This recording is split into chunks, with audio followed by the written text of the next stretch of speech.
साथियों नमस्कार, good morning. स्वागत है आपका आपके अपने चैनल पर। एनिमल फिजियोलॉजी की जो सीरीज चला रखी है अपन ने, उस सीरीज के क्रम में अपन ने डाइजेस्टिव सिस्टम को शुरू कर रखा है, पाचन तंत्र को शुरू कर रखा है। पाचन तंत्र में अब तक आपने ये देखा कि आपके अंदर एक आहार नाल होती है, एक एलिमेंट्री कैनाल होती है। उस एलिमेंट्री कैनाल पर कहीं ना कहीं कुछ सहायक ग्रंथियां जुड़ी होती हैं और ये सहायक ग्रंथियां प्लस आहार नाल मिलकर आपके पाचन तंत्र का निर्माण करती हैं। अगर आपको पिछला एपिसोड याद आ रहा है, पिछला वीडियो याद आ रहा है, तो अपन ने जो एलिमेंट्री कैनाल है, आहार नाल है, उसके भाग पढ़े थे। आज वही अपन कंप्लीट करने वाले हैं। एलिमेंट्री कैनाल मानव के पाचन तंत्र को मुख्य लेंगे। मानव के पाचन तंत्र में दो बातें हैं, एलिमेंट्री कैनाल प्लस कौन सी, डाइजेस्टिव ग्लैंड। याद आ रहा है आपको, पाचक ग्रंथियां। पाचक ग्रंथियों के अंदर लार ग्रंथि थी, यकृत था और अग्नाशय था। लार ग्रंथि, लीवर और पैनक्रियाज, ये किस में आती हैं, पाचन ग्रंथियों में। और बाकी क्या था, आहार नाल, एलिमेंट्री कैनाल। एक एक बात को ध्यान से समझना, बड़ा सरल है, बढ़िया से समझ में आ जाएगा आपको। अगर पीछे का कुछ याद आ रहा है तो आहार नाल के अपन ने कुछ बातें ली थी कि आहार नाल में सबसे पहले क्या, मुख। मुख के बाद में क्या है, मुख गुहा, mouth, buccal cavity. Buccal cavity के बाद क्या थी, ग्रसनी, फेरिंग्स। फेरिंग्स के बाद क्या थी, ग्रास नाल या ग्रसिका, इसोफेगस। उसके बाद में क्या था, याद करो सारा, आमाशय। आमाशय के बाद में क्या था, छोटी आंत। और छोटी आंत के बाद में क्या थी, बड़ी आंत। इनके भी तीन भाग थे, कौन से, ड्यूडोनम, ये इंग्लिश में याद करेंगे, जेजुनम और इलियम। इसके भी तीन भाग थे, कौन से, सिक्कम, कोलन और रेक्टम। तो ऐसा कह सकते हैं, आहार नाल, मुख, मुख गुहा, ग्रसनी, ग्रास नाल, आमाशय, duodenum, jejunum, ileum, caecum, colon, rectum और लास्ट में गुदा द्वार, एनस। ठीक है, लास्ट में इसके बाद में देखें तो गुदा द्वार, ये सब एक आहार नाल की संरचना में होते हैं। ड्यूडोनम है, उसकी जो स्ट्रक्चर है यू आकार की या सी आकार की, इस प्रकार की। इसके एक साइड में क्या है आपके, यकृत, और दूसरी साइड में स्ट्रक्चर है, उसको क्या बोलते हैं, अग्नाशय। और जब पहुंचते हैं मुख गुहा में तो वहां क्या पाई जाती हैं, लार ग्रंथियां। ये एक संरचना है जी। मुख गुहा में पहुंचे, लार ग्रंथियां मिली, आगे चले ग्रसनी आई, ग्रसनी के बाद में ग्रास नाल, ग्रास नाल के बाद में आमाशय, छोटी आंत, बड़ी आंत, गुदा द्वार। इंग्लिश में बोलूं, माउथ है, बक्कल कैविटी है, फेरिंग्स है, इसोफेगस है, स्टमक है, स्मॉल इंटेस्टाइन है, लार्ज इंटेस्टाइन है। ठीक है, इसको क्षुद्रांत्र और वृदांत्र भी बोलते हैं हिंदी में, थोड़ा देखो तो। एक एक पॉइंट को ध्यान से समझना, बड़ा क्लियर कट और बड़ा अच्छा टॉपिक है ये। देखो एक एक को लेते हैं, अपने को 7 चीजें पढ़नी है। मुख 1 2 3 4 5 6 7, इनकी संरचना को डिटेल में पढ़ना, इनको अगले वीडियो में लिखेंगे। देखो सबसे पहले मुख, 1 नंबर पर माउथ। सिंपल सी अगर मैं सीधी सीधी लाइन बोलूं तो 2 ओष्ठों से घिरी हुई संरचना, गिरी संरचना जो बक्कल कैविटी में खुलती है। ये 2 होठों से घिरी हुई संरचना जो कहां खुल रही है, बक्कल कैविटी में, उसको क्या बोलेंगे, माउथ बोलेंगे। इतनी सी बात याद रखनी है, कोई याद रखने की जरूरत नहीं ज्यादा। 2 नंबर बात है, मुख गुहा। मुख गुहा के अंदर देखो, आप इमेजिन करो, थोड़ा सा अपने आप को सोचो, आपके मुख गुहा में क्या क्या चीजें होती हैं। ये ऐसा बोल दो, मुख गुहा बोलते किसको है? तो नीचे और पार्श्व में, नीचे ऊपर और पार्श्व भाग में दांत, ऊपर की साइड में तालु, नीचे की साइड में जीभ और पीछे की साइड में नरम तालु, ऐसी कोई संरचना है उसको बोलते हैं मुख गुहा। बीच का जो खड्डा जो इन सब चीजों से घिरा हुआ है उसको क्या बोलते हैं? मुख गुहा या बक्कल केविटी। Buckle cavity. इस मुख गुहा के अंदर क्या क्या चीजें मुख्य आई आपको अभी जो मैंने बताया, उनमें क्या क्या चीजें मुख्य आई आप देखो। एक तो अपने आया यहां पर तालु, प्लेट। 2 नंबर पे क्या आया? प्लेट बोल सकते हैं इसको, इंग्लिश में बोले तो तालु को प्लेट। 2 नंबर पे क्या है? दांत, टीथ, ठीक है। और 3 नंबर पर क्या आ गया? जीभ, टंग। आपके मुख गुहा में 3 प्रमुख चीजें हैं और बीच का बाकी खड्डा है। क्या क्या चीजें हैं? तालु है, दांत है, जीभ है, प्लेट है, टीथ है, टंग है। देखो एक एक को समझना। तालु जो है आपके मुख गुहा की ऊपर की छत, हार्ड, और जैसे छत आगे की तरफ जाती है एक नरम भाग में तब्दील होके आपको मुख को फाड़ो तो आप देखोगे अंदर की साइड में, कांच में देखना, अंदर की साइड में कोई एक घंटी सी लटक रही है, वो तो है सॉफ्ट तालु जो घंटी से लटक रही है, और बाकी का ऊपर का जो है वो आपके है रफ और हार्ड तालु। रफ और हार्ड तालु का काम क्या है? रफ और हार्ड तालु का काम है कि भोजन को फिसलने से रोकेगा। ये जब आप खाना खाओगे ना तो खाना फिसलेगा नहीं, वरना तो फिसल के बाहर आ सकता है। रफ मूवमेंट बनाता है भोजन के लिए, एक पृष्ठ सरफेस इसकी हार्ड बनाता है। और पीछे का जो नरम भाग है वो जो घंटी से लटकी हुई है वो क्या करता है? भोजन को आपके जो गाठी द्वार में जाने देता है, भोजन को श्वसन नलिका में जाने से रोकता है। तो तालु के कितने प्रकार हो गए? 2, एक हार्ड और एक सॉफ्ट। अब हार्ड है, इसके अंदर 3 बोन याद रखना, 3 हड्डियां पाई जाती हैं। उन हड्डियों के नाम है पैलेटाइन, दूसरी हड्डी का नाम है प्रीमैक्सिला और इसके अंदर मैक्सिला, ठीक है। ये वाली हो गई 3 बातें। सॉफ्ट जो तालु है जो कि कहां गया? लास्ट में लटक रहा है ना, एक घंटी से लटक रही है, उसको क्या बोलते हैं? सॉफ्ट तालु। नरम तालु, नरम तालु। इसका अंतिम भाग है ना, इसका अंतिम भाग कहां खुलेगा फिर? फेरिंग्स में। फेरिंग्स में लटका रहता है,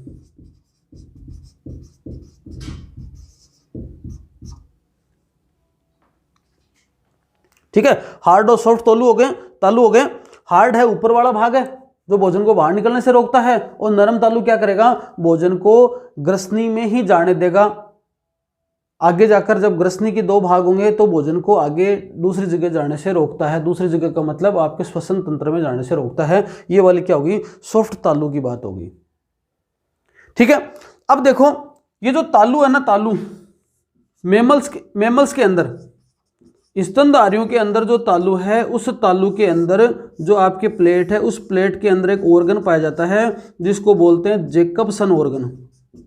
याद रखना ये, लेकिन ये मानव में नहीं होता, मानव में नहीं होता। इस जैकबसन का ऑर्गन का मतलब है ये गंधग्राही है,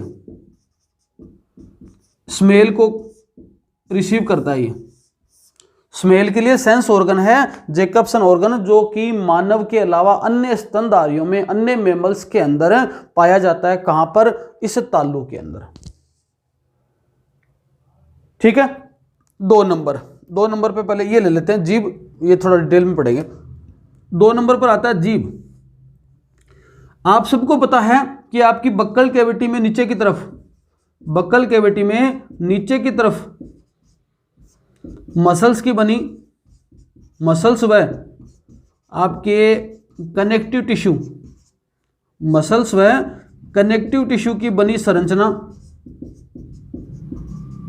जो आगे से स्वतंत्र, आगे से तो फ्री होती हैं और पीछे से देखें तो जिस स्थान से जुड़ी होती है उसको बोलते हैं हायड के उपकरण।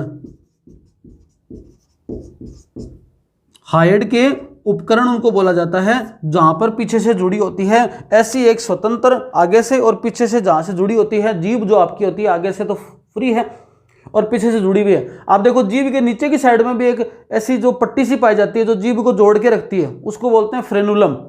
जो जीभ को जोड़ के रखती है उसको बोलते हैं फ्रेनुलम। और जो लास्ट का भाग है जीभ का जहां से जुड़ी हुई है उसको बोलते हैं हायड के उपकरण। एक एक नाम याद रखना, कौन सा नाम कहां का काम आ रहा है। जैकबसन ऑर्गन, हायड के उपकरण, दो बेहतरीन नाम आए अभी तक।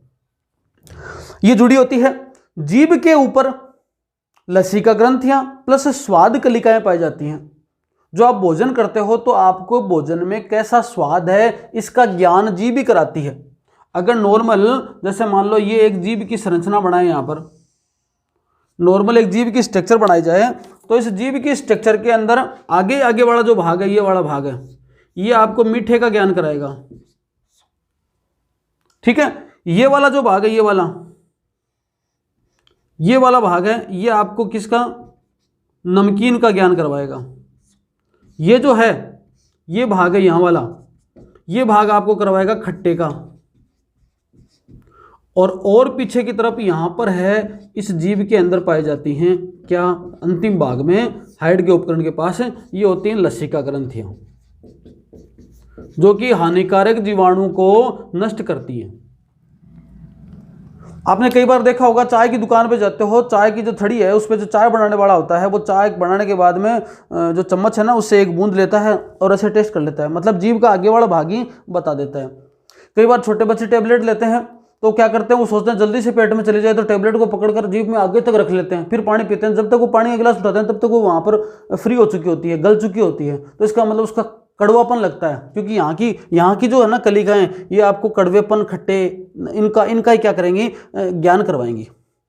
तो मीठा है, नमकीन है, आपके खट्टा है ना, खट्टे के बाद वाले स्थान, खट्टे के बाद वाला यहाँ वाला स्थान है, ये कड़वा करवाता है लास्ट का, ये कड़वा।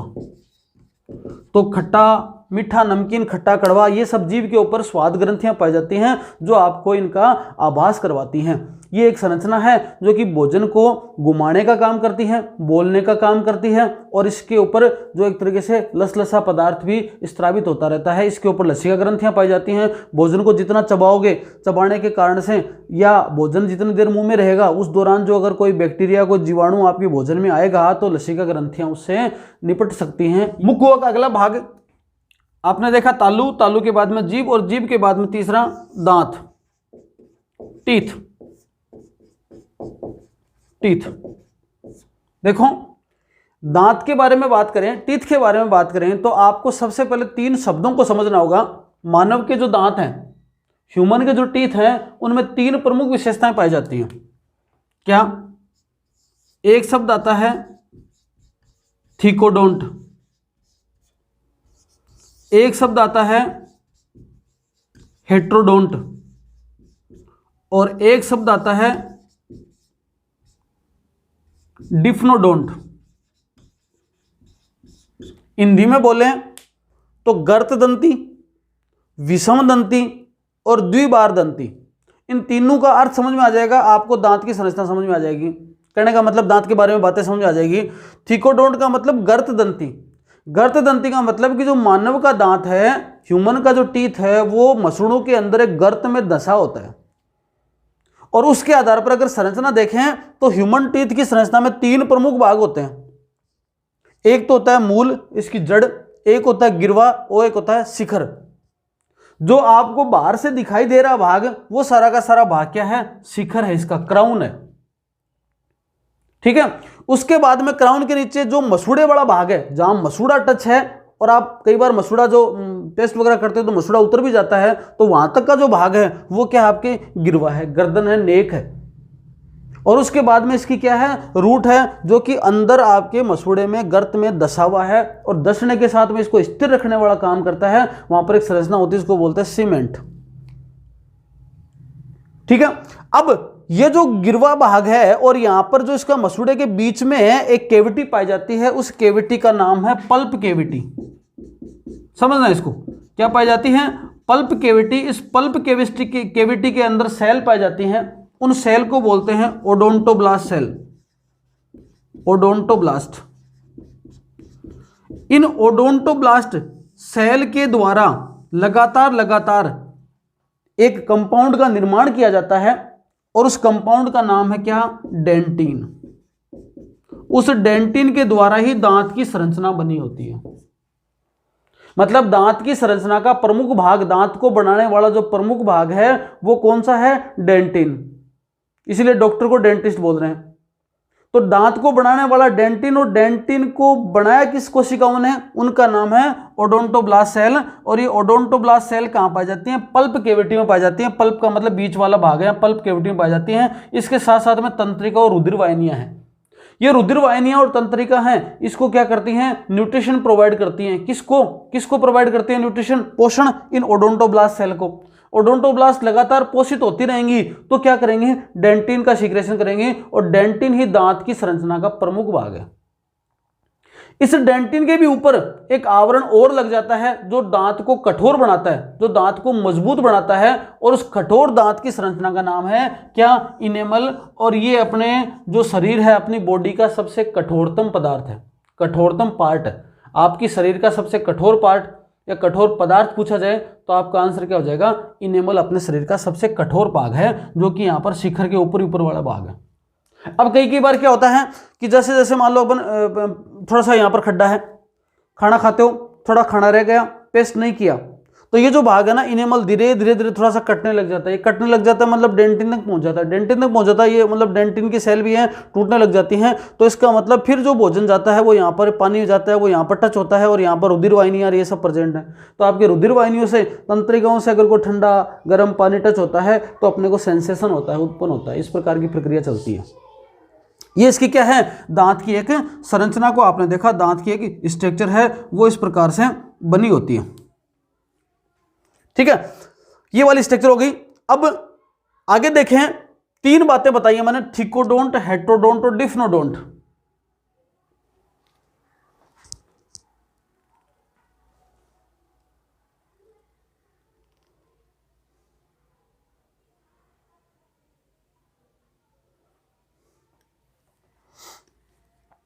तीन बातें बताई हैं, थिकोडोंट, हेटेरोडोंट और डिफ्नोडोंट। थिकोडोंट का मतलब तो ये हो गया, गर्त में धसी है और गर्त के अंदर डेंटिन से बनता है दांत, और डेंटिन का निर्माण करती हैं ओडोंटोब्लास्ट सेल। ओडोंटो, हाँ ओडोंटो, इसकी स्पेलिंग देख लें, ओडोंटोब्लास्ट, ओडोंटोब्लास्ट सेल्स। ठीक है, अब देखो हेटेरोडोंट का मतलब क्या होता है कि मानव के दांत हैं वो विषम दंती हैं, मतलब दांत एक ही तरह के नहीं है। कुछ दांत अलग प्रकार के हैं, कुछ दांतों में जो रूट अलग प्रकार की है, कुछ दांतों के ऊपर की स्ट्रक्चर अलग प्रकार के, दांतों के फंक्शन अलग प्रकार के हैं, इसलिए इनको बोलते हैं विषम दंती। और विषम दंती की बात करें तो दांत के 4 प्रकार हैं। एक को क्या बोलते हैं? इंसाइजर, दूसरे को बोलते हैं कैनाइन, उसको बाद में बोलते हैं प्रीमोलर, और उसके बाद में है मोलर। ये, और इसके आधार पर डेंटेशन बता देते हैं, दंत विन्यास बताया जाता है कि दांतों का क्रम कैसा होता है, इन सब का क्रम कैसा है, अरेंजमेंट कैसा है। तो उसके लिए क्या बोलते हैं? एक सूत्र लगाते हैं कि अपना जो ऊपरी जबड़ा है, ऊपरी जबड़े के आधे भाग में दांतों की संख्या बटा निचले जबड़े के आधे भाग में दांतों की संख्या इंटू 2। मतलब इस तरह से आप समझो, ये इस तरह से भाग कर लो आप, आधा भाग ये हो गया और आधा ही हो गया, तो ये ऊपरी जबड़ा हो गया। तो ऊपरी जबड़े में आधे भाग में दांतों की संख्या बटा निचले जबड़े में आधे भाग में दांतों की संख्या, इसको 2 से गुणा कर दोगे तो दोनों साइडों के दांतों की संख्या आ जाएगी। और एक स्वस्थ व्यक्ति में, वयस्क व्यक्ति में जो दांतों की संख्या है वो कितनी होती है? 32 होती है, आप सबको पता ही है। और 32 है उसका फॉर्मूला भी आप सबको ही पता है, उसको बोलते हैं 21 23 बटा 21 23 इंटू 2, ये क्या हो गया, 2 तो इंसाइजर, 1 कैनाइन, 2 प्रीमोलर, 3 मोलर, किस में, ऊपरी आधे जबड़े में। ऐसे ही निचले आधे जबड़े में ये, इन सबको गुणा किया तो ये वाली हो गई संख्या। अब इसके आधार पर अगर टोटल संख्या देखे जाए तो इंसाइजर कितने हो गए, 2, 2 4 और गुणा कर दो 2 से, कितने हो गए, 8 क्या हो गए इंसाइजर। कैनाइन कितने हो गए, 1 और 1 2, 2 से 2 से गुणा करो, कितने हो गए, 4 हो गए। 2 2 4 और 4 गुणा किया 8 हो गए। 3 और 3 6, 2 से गुणा किया कितने हो गए, 12। तो 12 और 8 20, 20 और 4 24 और 8 क्या हो गए, 32। एक वयस्क और स्वस्थ व्यक्ति के अंदर दांतों की संख्या होती है, जिसको अपन हेट्रोडोंट टीथ कहते हैं, विषम दंती दांत कहते हैं। ठीक है, ये तो किस में है, उस व्यक्ति में है जो कि वयस्क है, एडल्ट है। अगर एग्जाम में ये क्वेश्चन तो पूछेगा नहीं अब, क्योंकि ये बहुत बार इसमें तो कोई पूछने वाली बात बची नहीं है। तो इसका मतलब अगला पॉइंट जो आता है डिफनोडोंट का मतलब जीवन में दांत है वो प्रमुखतया 2 बार आते हैं। पहले बार जो दांत आते हैं उनको बोलते हैं दूध के दांत। क्या बोलते हैं, दूध के दांत। और उनका जो फॉर्मूला है वो आपको क्या करना है, बच्चे के अंदर दूध के दांत आते हैं, ये टूट जाते हैं, टूटने के बाद जो दांत आते हैं वो क्या होते हैं, स्थायी दांत होते हैं। तो इसका मतलब ये दांत होते हैं जो 2 बार आते हैं। इनके अलावा जो दांत होते हैं वो क्या होते हैं, केवल एक ही बार आते हैं। और दूध के दांतों की संख्या होती है 20। ठीक है, और इनका फॉर्मूला क्या है, 21/02 बटा 21/02 इंटू 2। 2 2 4 8 इंसाइजर, कोमा 1 2 4 क्या कैनाइन, ये होते नहीं प्रीमोलर। और 2 2 4 2 8, 8 कौन से, मोलर। 8 और 4 12 और 8 20। ये 20 दांत कौन से हैं, ये इनको बोलते हैं दूध के दांत या मिल्क टीथ बोल सकते हैं इनको। मतलब ऐसा कह सकते हैं कि दूध या दांत के अंदर कौन से शामिल नहीं है, एक तो आपकी ये नहीं है। इस फॉर्मूले में देखो 2 तो है ही, 1 है ही, इसका मतलब ये नहीं है। मतलब दूध के दांत में प्रीमोलर नहीं होते कोई से ही। प्रीमोलर 2 2 4 8 कोई से नहीं होते, एक तो याद ये रखना। दूसरी बात है कि दूध के दांत के अंदर तीसरी अक्कल डाढ़ नहीं होती, जिसको अक्कल डाढ़ भी बोलते हैं, थर्ड मोलर भी बोलते हैं। मतलब दूध के दांत के अंदर क्या क्या एब्सेंट होता है, दूध के दांत के अंदर एब्सेंट होता है प्रीमोलर। प्रीमोलर कितने हो गए, 8। और मोलर में भी कौन सा याद रखोगे, थर्ड मोलर। थर्ड मोलर में लास्ट के 4। ये 8 और 4 12 दांत हैं वो नहीं होते, इसलिए ये 20 दांत होते हैं वो तो 2 बार आते हैं। मतलब ये दांत 2 बार आते हैं। एक बार आए सबसे पहले बच्चे में ये दांत आएंगे, इतने आने के बाद में कुछ समय बाद में दांत टूट जाएंगे, टूटने के बाद ये दांत दोबारा आ जाएंगे, दोबारा आ गए उसके बाद में इनके बाद में ये बीच वाले प्रीमोलर आएंगे, प्रीमोलर आ गए उसके बाद में बच्चा करीबन 17 18 20 साल का हो जाता है, 22 साल का, कई बार तो 30 सालों तक ये तीसरी जो अक्ल डाढ़ है वो आती है। ये 4 दांत सबसे लास्ट में आते हैं। अधिकतर लोगों में तो आते भी नहीं है, 28 दांत ही ज्यादातर मिलते हैं। बहुत सारे लोगों में कभी आप अपने चेक करो, अंगुली लगा के देखो अजीब से चेक करो, क्या पूरे 32 दांत हैं आपके अंदर?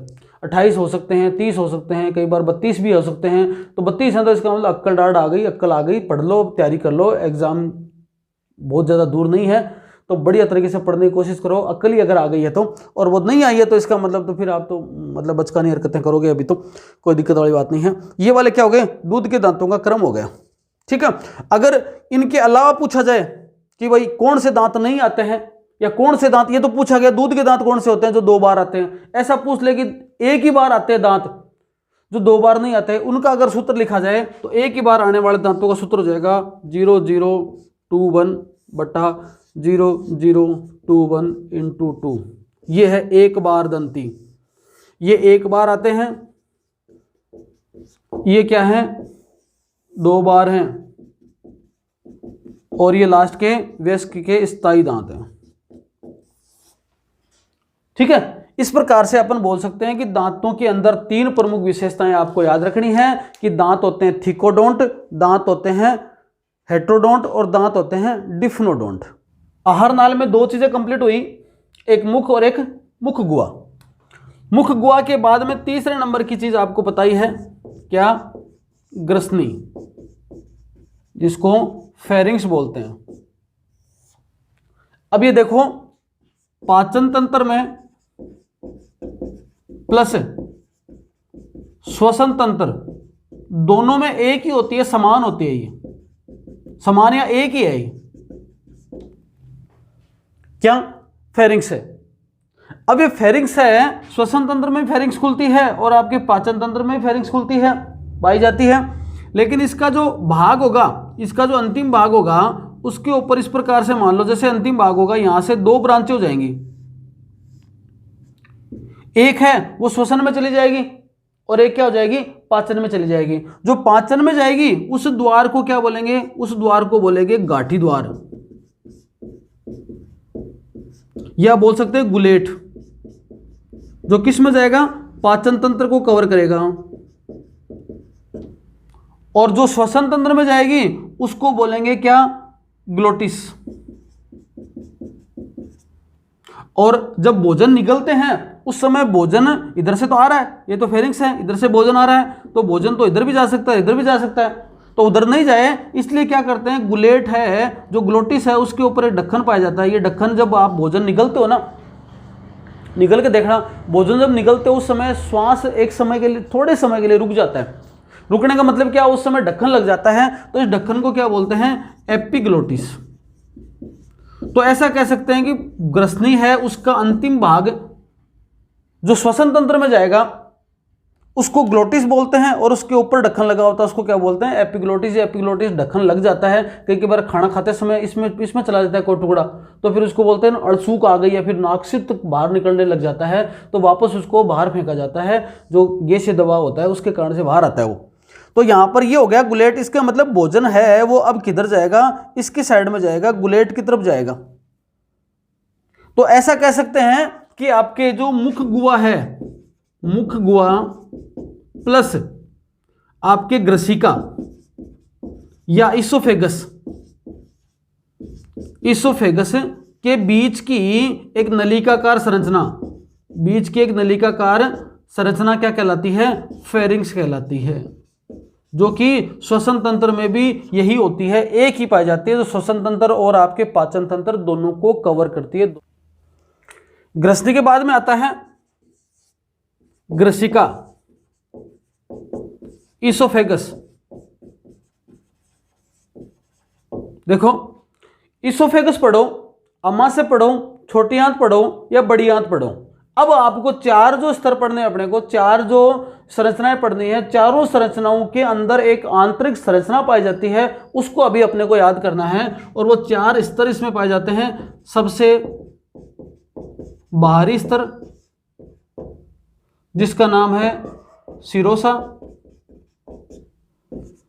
उसके बाद में पेशी स्तर, उसके बाद में अद्य श्लेष्मा, और उसके बाद में श्लेष्मा। जैसे मान लो ये इसोफेगस है, ये आगे चलकर ये स्टोमक है, और इसकी ये मान लो दीवारें हैं, ये इतनी, ये ऐसे। तो इधर की साइड में ये मान लो 1 नंबर बोलूं, इधर की साइड में ये 2 नंबर, ये 3 नंबर, और ये सबसे बाद में ये 4 नंबर, मतलब इधर से इधर की तरफ। इसको और बड़ा करें, मान लो इसको बड़ा करें तो ये स्ट्रक्चर है। तो 1 नंबर, 2 नंबर, 3 नंबर और ये 4 नंबर। इस प्रकार से 4 स्तर पाए जाते हैं। कहाँ होंगे ये, ग्रसिका में होंगे, आमाशय में होंगे, छोटी आंत में होंगे और बड़ी आंत में होंगे। तो सबसे बाहरी स्तर का नाम है क्या, सिरोसा, सिरोसा। उसके बाद में सिरोसा के अंदर की साइड में मसल लेयर, मसल लेयर के अंदर में सब म्यूकोसा, और अंदर की साइड में म्यूकोसा। इस प्रकार से ये 4 स्तर हैं जो बाहर से अंदर की तरफ चलते हैं। इनको आपको अभी याद रखना है। आगे देखें, ये जो चारों स्तर हैं, इन चारों स्तर में से थोड़ी थोड़ी बातें अभी याद कर लो। देखो, सबसे बाहरी स्तर जो सिरोसा है, सबसे बाहरी स्तर का काम अक्सर क्या होता है, देखभाल करना। यह संयोजी ऊतक का बना, लिख देता हूं मैं साथ साथ में। देखो, संयोजी ऊतक का, जो सबसे बाहरी लेयर होती है ना, उसका काम कम से कम मतलब ज़्यादातर कंडीशन में प्रोटेक्शन का ही होता है, तो ये सुरक्षात्मक आवरण है। 2 नंबर पर पेशी स्तर। पेशी स्तर में आपको यहीं पर 3 प्रकार की पेशियों के नाम याद रखने हैं। एक होती है लॉन्गिट्यूडनल, एक होती है सर्कुलर, और एक होती है ओब्लिक। लॉन्गिट्यूडनल हिंदी में लिखो तो अनुदैर्ध्य। सर्कुलर को क्या बोलोगे? सर्कुलर को बोलोगे वर्तुल, और इसको बोलोगे तिर्यक। ठीक है। 3 नंबर पर है सबम्यूकोसा लेयर। सबम्यूकोसा लेयर है, इस जो तीसरे नंबर की लेयर है, सबम्यूकोसा लेयर के अंदर क्या क्या पाए जाएंगे? इसमें आपके लिम्फ वेसल्स होंगी, इसके अंदर आपके फाइबर होंगे, इसके अंदर आपके म्यूकस ग्लैंड होंगी, इसके अंदर नर्व्स होंगी, इसमें आपके ब्लड वेसल्स होंगी। ये सब चीजें कहां पर? सब म्यूकोसा के अंदर, और इसके अंदर म्यूकस सीक्रेशन करने का काम है इसका। म्यूकस ग्लैंड भी है यहां पर, म्यूकस सीक्रेट भी करती है ये। अब देखो, ये चीजें आपको रट लेनी है। क्या? कि जैसे ही अपन ग्रसनी से आगे पहुंचेंगे, जैसे ग्रसिका, या जिसको ग्रासनाल भी बोल सकते हो, oesophagus, small intestine, large intestine और स्टोमक, इन 4 के अंदर क्या चीजें होंगी? आपकी लेयर पाई जाएंगी। सबसे बाहरी लेयर को सिरोसा बोलेंगे, अंदर की लेयर को पेशी स्तर बोलेंगे, उससे अंदर वाले को अध्यश्लेष्मा, फिर वाले को और अंदर वाले को श्लेष्मा। ठीक है। इनमें जो सबसे बाहरी स्तर है उसका काम है प्रोटेक्शन करना, संयोजक से बना। 2 नंबर की मस्कुलर लेयर है, उसमें मसल्स पाई जाएगी 3 प्रकार की, लॉन्गिट्यूडनल, सर्कुलर और ओब्लिक। इसमें कौन सी होती है वो बाद में बताऊंगा मैं आपको। तीसरे नंबर के अंदर आपकी कौन सी होगी? सब म्यूकोसा, इसके अंदर लिम्फ है, वेसल्स है, फाइबर, नर्व, ये सब पाए जाएंगे, म्यूकस सीक्रेशन होगा। और लास्ट वाला सब म्यूकोसा का जो म्यूकोसा है उसके अंदर म्यूकस ग्लैंड या म्यूकस का स्त्राव होगा। ठीक है। ये सब चीजें पाई जाती हैं एक आंतरिक संरचना के तौर पे। अब देखना, एक एक को लेते हैं अपन। सबसे पहले देते हैं ग्रसिका। ग्रसिका भी एक प्रकार की इस प्रकार की स्ट्रक्चर है। तो ग्रसिका के अंदर पाचन नहीं होता। पाचन क्यों नहीं होता? क्योंकि यहां पर पाचक ग्रंथियां नहीं है, कोई पाचक ग्रंथियां एब्सेंट। ठीक है। तो फिर क्या होता है? ये क्या करती हैं? क्रमाकुंचन गति द्वारा इनमें जो पेशियां पाई जाती है ना, वो पेशियां क्या करती हैं? भोजन को ग्रसनी से आमाशय की ओर धकेलती हैं। भोजन को ग्रसनी से आमाशय की ओर धकेलती है। ये इतना ही बात याद रखनी है आपको। किसमें? इसोफेगस में। अब इसोफेगस में इतनी बात याद रखने के साथ साथ में क्या याद रखोगे? ये याद रखोगे कि इसोफेगस के अंदर सिरोसा, ये स्तर हो गया। पेशी स्तर के अंदर लॉन्गिट्यूडनल और सर्कुलर 2 प्रकार की पेशियां पाई जाती हैं। ओब्लिक सब जगह नहीं होगा, याद रखना। ये ओब्लिक एक अलग ही बात आएगी, पर मैंने मसल्स के नाम बता दिए, बाकी ओब्लिक हर जगह नहीं होगा। जब बात करेंगे किसकी? ग्रसिका की, तो ग्रसिका के अंदर पेशियों के रूप में क्या पाया जाएगा? केवल और केवल लॉन्गिट्यूडनल और सर्कुलर पेशी पाई जाएगी।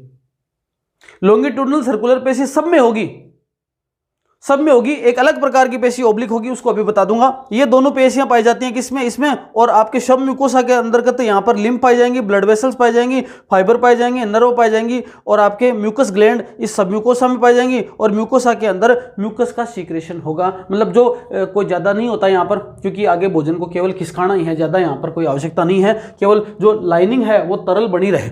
इस प्रकार से स्ट्रक्चर होती है किसकी? ग्रसिका की। 5वां नंबर पार्ट है स्टमक।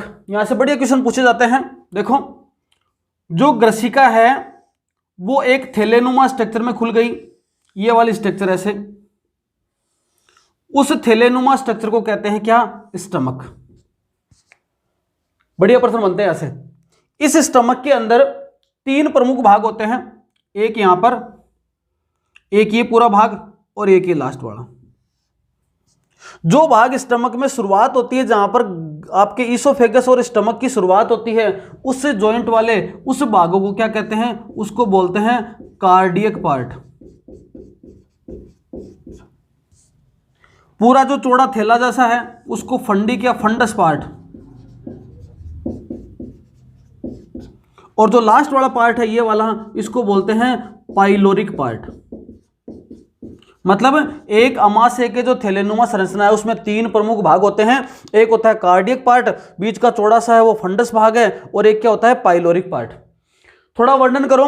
कार्डियक पार्ट जो कि आपको ईसोफेगस को स्टमक से जोड़ेगा, पाइलोरिक पार्ट जो कि स्टमक को आगे जाकर स्मॉल इंटेस्टाइन, स्मॉल इंटेस्टाइन में पहला पार्ट कौन सा है, ड्यूडेनम, स्मॉल इंटेस्टाइन को ड्यूडेनम से जोड़ने वाला पार्ट क्या है, पाइलोरिक पार्ट, और बीच का जो थैला उसको बोलते हैं फंडस पार्ट, जिसमें भोजन है वो 4 से 6 घंटे के लिए अस्थायी सुरक्षित रहता है, पाचन होता है उसके अंदर। इस स्टोमक के अंदर मुख्य मुख्य काम 2 याद रखने हैं। देखो, भोजन में भोजन का आंशिक पाचन,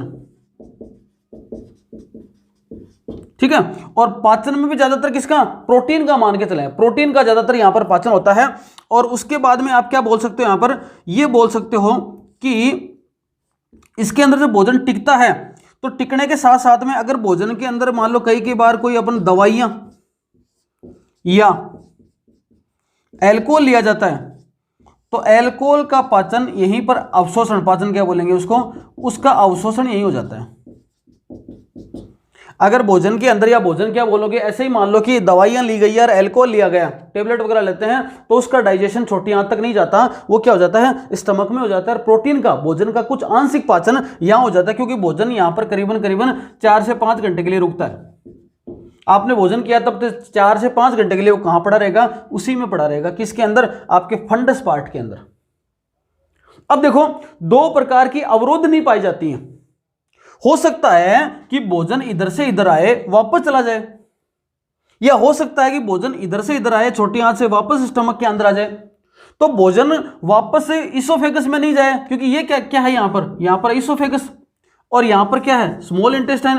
तो भोजन स्मॉल इंटेस्टाइन से वापस फंडस पार्ट में नहीं आ जाए, और कार्डियक पार्ट से फिर कहां नहीं चला जाए, आपके ईसोफेगस में नहीं चला जाए। इसके लिए यहां पर 2 अवरोध नहीं पाई जाती, एक यहां पर और एक यहां पर, स्फिंक्टर जिसको बोलते हैं, वॉल जिसको बोलते हैं। तो 2 वॉल पाए जाते हैं, उनके कारण से भोजन है वो रिटर्न एंटर नहीं करता, वापस नहीं जाता। उसका नाम आप ऐसा लिख सकते हो, क्या लिखोगे उसके लिए,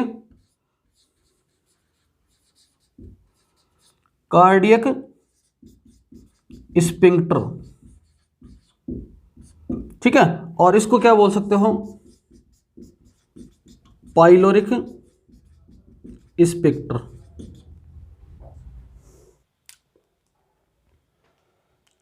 आंतरिक संरचना की बात करें तो देखो, यहां पर जो स्टमक है, स्टमक के अंदर भी वही मैंने बता दिया आपको, ये रटने हैं। सबसे बाहरी स्तर कौन सा, सिरोसा, पेशी स्तर, अध्यश्लेष्मा और श्लेष्मा। सिरोसा है, मस्कुलर लेयर है, आपके सब म्यूकोसा है, और म्यूकोसा। इसके अंदर भी वही, सिरोसा क्या करेगा, प्रोटेक्शन का काम करेगा। पेशी स्तर के अंदर 3 प्रकार की पेशियां पाई जाएंगी। यहां पर जो तीनों मैंने नाम लिखे थे, वो तीनों प्रकार की पेशियां पाई जाती हैं स्टमक के अंदर। आप ऐसा याद रख सकते हो कि स्टमक की आंतरिक संरचना के अंदर ओब्लिक मसल्स भी पाई जाती हैं। तो पूछा जाए कि ओब्लिक मसल्स कहां पाई जाती हैं आहार नाल के अंदर, तो आपका आंसर हो जाएगा स्टमक या आमाशय। और कहीं पर भी ओब्लिक मसल नहीं होती, केवल और केवल 2 ही होती हैं, लॉन्गिट्यूडनल और सर्कुलर। क्वेश्चन बढ़िया बनता है, आ सकता है। उसके बाद में आता है कौन सा, अध्यश्लेष्मा और श्लेष्मा। अध्यश्लेष्मा वही क्या है, ब्लड वेसल्स पाई जाएंगी, म्यूकस ग्लैंड पाई जाएंगी, आपके जो है लिम्फ ग्लैंड पाई जाएंगी, लिम्फ पाई जाएंगी, ये सब पाई जाएंगी किसमें, आपके अध्यश्लेष्मा, सब म्यूकोसा के अंदर। अब आती है कौन सी, म्यूकोसा ग्लैंड। ये यहां पर इंपॉर्टेंट है। देखो, म्यूकोसा के अंदर, म्यूकोसा लेयर के अंदर आपका म्यूकस सीक्रेट होना है, क्योंकि यहां पर देखो इतनी दूर के अंदर जब भोजन 4 से 5 घंटे यहां पर रुकेगा, 4 से 6 घंटे, तब उस भोजन का पाचन होना है, आंशिक पाचन होता है। तो उस पाचन के दौरान बहुत सारा यहां पर रस स्रावित होता है, रस के द्वारा ये जो है पाचन की क्रिया होती है। तो 2 प्रकार के यहां पर जो रस हैं वो सीक्रेट होते हैं, ग्लैंड के द्वारा सीक्रेट होते हैं, और उन ग्लैंड के नाम है, क्या नाम है, एक को बोलेंगे गैस्ट्रिक ग्लैंड, जठर ग्रंथियां, और एक का नाम क्या होगा, पाइलोरिक ग्लैंड। अब देखो पाइलोरिक ग्लैंड नाम से पता चल रहा है किस भाग में होगी, इस वाले भाग में होगी, क्योंकि ये वाला भाग है ना पाइलोरिक भाग, इस भाग के अंदर ये पाइलोरिक ग्लैंड होती हैं और इस ग्लैंड का काम है क्या, म्यूकस का सीक्रेशन करना। इस म्यूकस के सीक्रेशन से क्या होगा, श्लेष्मा के सीक्रेशन से क्या होगा कि जो सेल है ना वो सेल यहां पर जलेंगी नहीं, क्योंकि म्यूकस सीक्रेशन करने से जो सेल होती हैं वो जलती नहीं है, खुद की सेल नहीं जलेंगी अमाशय की, क्योंकि अमाशय के अंदर HCl बहुत ज्यादा मात्रा में सीक्रेट होगा और HCl से बचने के लिए लगातार म्यूकोसा सीक्रेशन जो म्यूकस का है वो सीक्रेशन होता रहता है, किसके द्वारा, इन ग्लैंड के द्वारा, पाइलोरिक ग्लैंड के द्वारा, ये वाली है। अब देखो जो गैस्ट्रिक ग्लैंड है वो किसके श्लेष्मा पार्ट में पाई जाती हैं, इसके श्लेष्मा पार्ट में। यहां पर क्या पाई जाती हैं, यहां पर पाई जाती है गैस्ट्रिक ग्लैंड। ये क्वेश्चन कई बार आ गया एग्जाम में, ये गैस्ट्रिक ग्लैंड यहां पाई जाती हैं। अब ये जो गैस्ट्रिक ग्लैंड है उनके अंदर आपको दो मुख्य नाम याद रखने हैं। एक क्या याद रखोगे, देखो एक होती है गैस्ट्रिक ग्लैंड के अंदर जो सेल्स पाए जाते हैं उस सेल का नाम है क्या, चीफ सेल। इन सेल का दूसरा नाम है जाइमोजन सेल, और ये सीक्रेट करती हैं पेप्सिनोजन का। और 2 नंबर की सेल होती है जिसको बोलते हैं ऑक्जेंटिक सेल या पेराइटल सेल, और ये सीक्रेट करती है किसका, HCl का। ये इंपॉर्टेंट, बहुत ज्यादा इंपॉर्टेंट क्वेश्चन है, कई बार आ गया एग्जाम में कि पेप्सिनोजन का सीक्रेशन कौन करती है, चीफ सेल या जाइमोजन, ठीक है, जाइमोजन, ठीक है। और HCl का सीक्रेशन कौन करती हैं, पेराइटल सेल या ऑक्जेंटिक सेल। दोनों के नाम एक ही है, मतलब एक ही नाम के दो नाम दे रखे हैं, बातें एक ही है, दोनों सीक्रेशन करते हैं किसका, HCl का, एक ही है, ये नाम दो अलग अलग है। अब ऐसे याद कर कैसे करोगे इसको, एक याद तो याद रख लेना, देखो HOP होप, H का मतलब HCl, O का मतलब ऑक्जेंटिक, पे का मतलब पेराइटल। तो ऑक्जेंटिक और पेराइटल किसका सीक्रेशन करेंगे, HCl का। और बाकी कौन सा बच गया, चीफ जाइमोजन पेप्सिनोजन का।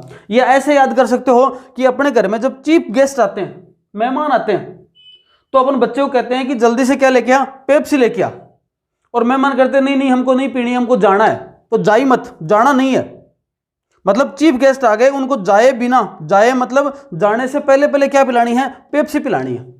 तो चीफ गेस्ट आ गए, उनको जाने से पहले पहले पेप्सी पिलानी है, ऐसे याद रख लेना। या फिर होप है, होप का मतलब HCl, H का मतलब HCl, और P का मतलब पेराइटल सेल, और O का मतलब ऑक्जेंटिक सेल। तो HCl का सीक्रेशन कौन करता है, याद करो, HCl का सीक्रेशन कौन करता है, ऑक्जेंटिक सेल, उन्हीं को क्या बोलते हैं, पेराइटल सेल बोलते हैं। पेप्सिनोजन का सीक्रेशन कौन करता है, आपको याद रखना, चीफ सेल या जाइमोजन सेल। मसल्स कौन सी एक्स्ट्रा प्रकार की पाई जाती है स्टमक के अंदर, उस मसल का नाम है कौन सी, ये वाली ओब्लिक मसल, तिर्यक मसल्स। बाकी जो चारों हैं, 3 हैं, उनमें लॉन्गिट्यूडनल सर्कुलर मसल ही पाई जाएगी, लेकिन स्टमक के अंदर एक अलग मसल्स पाई जाती है जिसका नाम है कौन सी, ओब्लिक मसल्स, ठीक है। इस प्रकार से ये क्वेश्चन बेहद इंपॉर्टेंट है। और उसके बाद में इंपॉर्टेंट क्वेश्चन है ये वाला, ओब्लिक मसल कहां पाई जाती है, स्टमक के अंदर, और ये मसल्स, ये जो है इनका काम क्या है, ये सीक्रेशन करना, पेप्सिनोजन का सीक्रेशन करना, HCl का, इनका काम क्या है वो अपन क्रिया विधि में पढ़ेंगे, अभी अपन स्ट्रक्चर पढ़ रहे हैं, इसलिए ज्यादा इसमें लोड नहीं लेना, ये वाली बात आपको याद रखनी है। ये बातें सारी पढ़ी स्टमक की। 2 मिनट में फिर रिवाइज करता हूं। देखो स्टमक के अंदर आपको याद रखनी है कि स्ट्रक्चर थैलेनोमा स्ट्रक्चर है, जिसके 3 भाग है, कार्डियक पार्ट है, फंडस पार्ट है, और क्या है, पाइलोरिक पार्ट है। कार्डियक पार्ट का जॉइंट कहां है, इसोफेगस और स्टमक के बीच में, ठीक है। ये वाला पार्ट कहां पर है, आपके स्मॉल इंटेस्टाइन और कहां पर, स्टमक के बीच में। वापस फूड नहीं चला जाए, भोजन वापस रिवर्स नहीं चला जाए, उसके लिए यहां पर स्फिंक्टर पाए जाते हैं, अवरोध नहीं पाई जाती है। इस वाले को कार्डियक स्फिंक्टर बोलते हैं, और इस वाले को क्या बोलते हैं, पाइलोरिक स्फिंक्टर बोलते हैं, अवरोध नहीं बोलते हैं, ठीक है। वॉल भी बोल सकते हैं, वॉल हो गए। अब इसकी जो लेयर है उसके अंदर स्तर पाए जाएंगे, वो स्तर हैं, सबसे बाहर वाला सिरोसा, उसके अंदर पेशी, उसके बाद में अद्य श्लेष्मा, उसके बाद में श्लेष्मा। इसका काम प्रोटेक्शन का है। मसल्स में एक याद रखना, एक प्रकार की मसल और पाई जाती है, इसको बोलते हैं ओब्लिक। उसके बाद में इसके अंदर ब्लड वेसल्स है, लिम्फ है, इनका सीक्रेशन करना किसके अंदर, अद्य श्लेष्मा काम है। श्लेष्मा होता है वो 2 प्रकार से सीक्रेट होता है, एक यहां से सीक्रेट होता है, एक यहां से सीक्रेट होता है। यहां वाले को सीक्रेट करने वाले ग्लैंड है क्या, पाइलोरिक ग्लैंड है। यहां वाले को सीक्रेट करने वाले ग्लैंड का नाम क्या है, gastric gland. In gastric gland के अंदर सेल्स पाई जाती हैं, जैसे एक प्रकार की सेल है चीफ सेल, जिसको जाइमोजन सेल भी बोलते हैं, उसके द्वारा पेप्सिनोजन का सीक्रेशन होता है। एक प्रकार की सेल है ऑक्जेंटिक सेल, जिसको पैरेटल सेल भी बोलते हैं, उसके द्वारा HCl का सीक्रेशन होता है। उसके बाद बढ़ते हैं स्मॉल इंटेस्टाइन। स्मॉल इंटेस्टाइन, छोटी आंत, ठीक है। और छोटी आंत के अंदर 3 भाग हैं, पहले बता दिया था। 3 भाग कौन से? पहला डुओडेनम, ग्रैनी जिसको बोल सकते हो, जेजुनम, जेजुनम और डुओडेनम, जेजुनम और इलियम। ये 3 भाग है किसके? छोटी आंत के। छोटी आंत को छोटी इसलिए बोलते हैं कि इसकी व्यास डायमीटर कम है, पतली है ये। बाकी लंबाई में बात करें तो आपकी बड़ी आंत से लंबी होगी। अब देखो, जो स्मॉल इंटेस्टाइन है वो कहां से शुरू हो रही है? डुओडेनम से। और डुओडेनम का जुड़ाव किससे है? स्टमक के लास्ट के पाइलोरिक पार्ट से। तो अपन ने इस प्रकार की जो स्ट्रक्चर देखी थी, इसमें ये स्टमक था, ठीक है, इस प्रकार से ये स्ट्रक्चर थी। और यहां पर ये जो एक सी आकार की सी या यू आकार की जो स्ट्रक्चर है, इसको क्या बोल रहे हैं? ये क्या है? ये डुओडेनम है। उसके बाद में जेजुनम, उसके बाद में इलियम। अब ये जो डुओडेनम है, इस डुओडेनम पर ही आपके 2 जो पाचक ग्रंथियां जुड़ी रहती हैं। एक साइड में यकृत है और एक साइड में क्या है? पैनक्रियाज, अग्नाशय। लेकिन जो चीजें हैं, जो बाइल जूस बना है, वो यकृत बनाकर किसको देता है? गोल ब्लैडर को देता है। और गोल ब्लैडर के थ्रू किस में आता है? आपके छोटी आंत के अंदर डुओडेनम पार्ट में आता है। तो एक छेद होता है, एक डक्ट होती है, जिसको कॉमन डक्ट बोलते हैं, जो किसकी कॉमन है? पैनक्रियाज की और बाइल के लिए कॉमन डक्ट होती है। और ये कॉमन डक्ट, जैसे मान लो मैं बताऊं, यहां पर ये कॉमन डक्ट है, ये वाली स्ट्रक्चर हो गई, ये वाली। और ये मान लो क्या है? पैनक्रियाज है, ये पैनक्रियाज है, ये कॉमन डक्ट हो गई। तो ये पैनक्रियाज में हो गया। और ऐसा बोल सकते हैं ये क्या है? ये आपके हो गया पित्ताशय, गोल ब्लैडर, गोल ब्लैडर। ये ऊपर इसके क्या है? ये वाले स्ट्रक्चर के ये क्या है? ये लीवर है।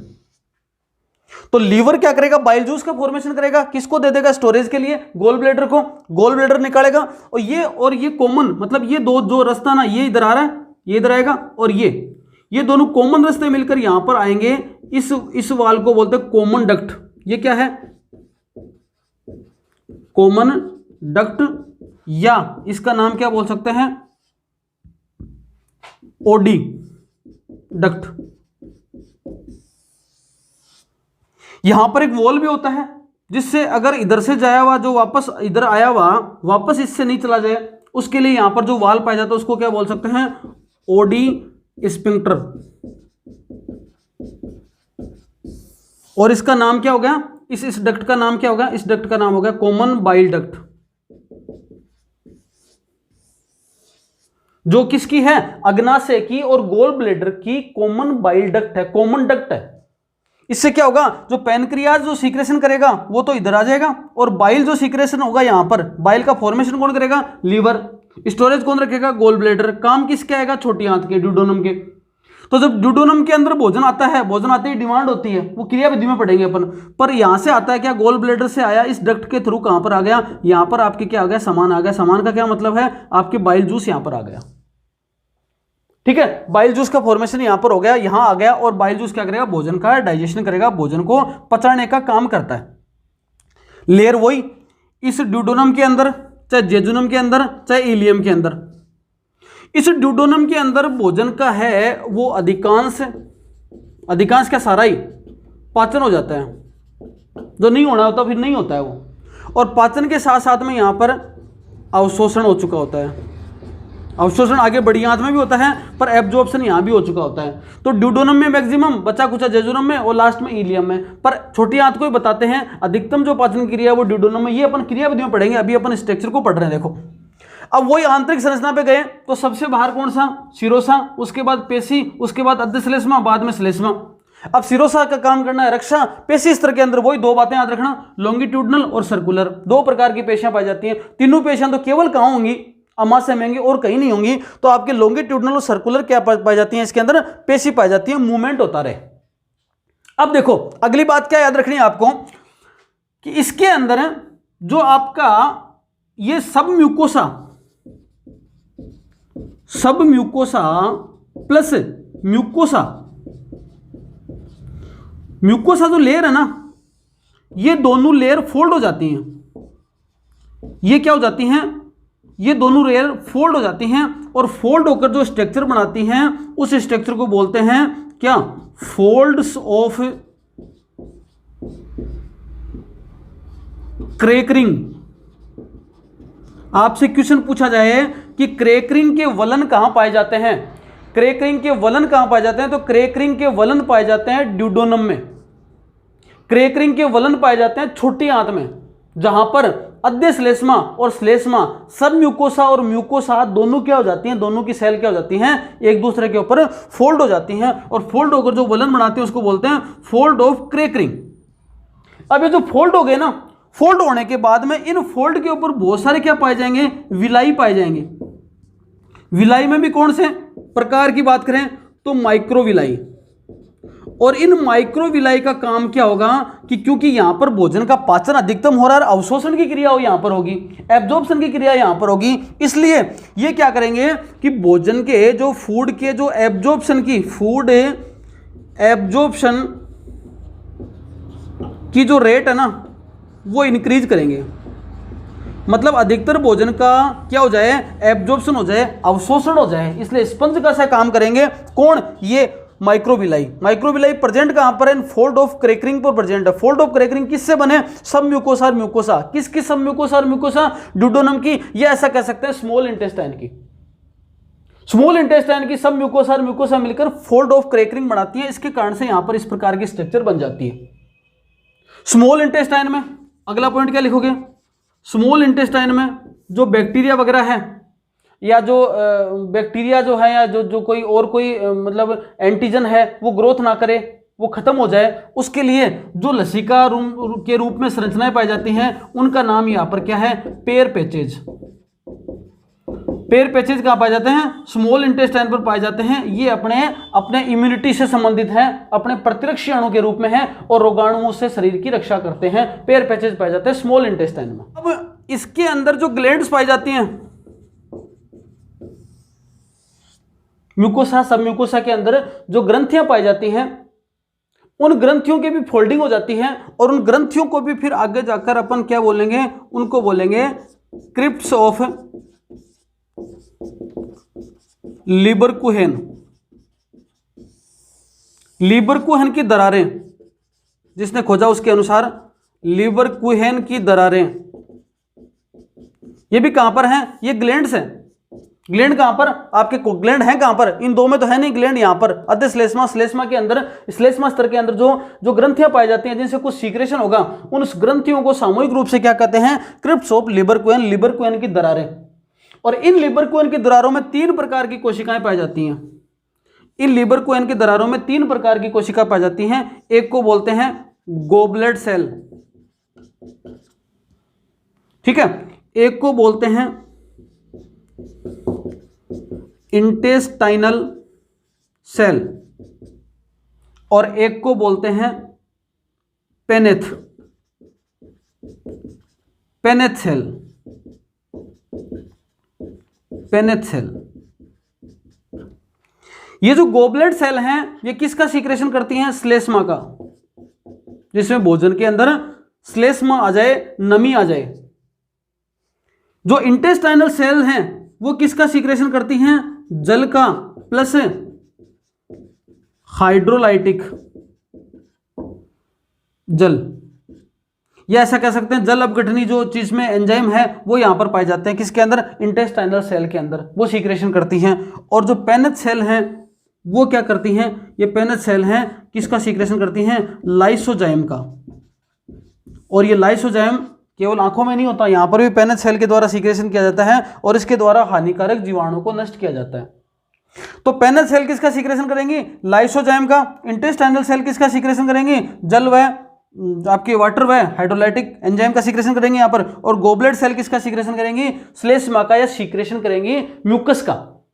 ये भोजन को अलग अलग प्रकार से ये पाचन करने का काम करती हैं। बाकी अलग अलग प्रकार के रस यहाँ पर इन ग्लैंड से आके भी मिलेंगे इस ड्यूडेनम पार्ट में, उनको अपन बाद में देखेंगे। आपको अभी एक सारांश के रूप में इतनी बातें याद रखनी है।